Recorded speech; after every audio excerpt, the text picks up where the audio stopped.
paralisando. Nós estamos com milhões, melhor dizendo, milhões de desempregados no país, porque tem uma política econômica que não traz emprego ao nosso povo, porque tem uma política econômica que acaba desempregando.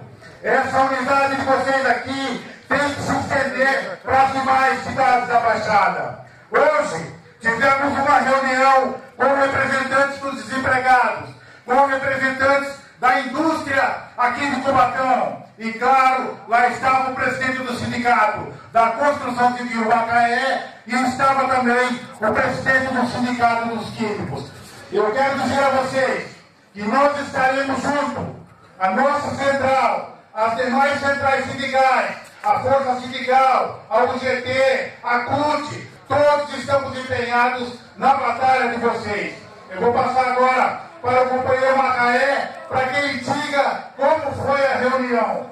Quero dizer mais, não tem milagre, não existe milagre na ação sindical. A ação sindical se ganha se mantém a unidade. Um dia, 2 dias, 3 dias, é a luta que temos que fazer para acabar o desemprego no nosso país. Quem quer acabar o desemprego no país, levante a mão. Estou vendo ali que não votaram.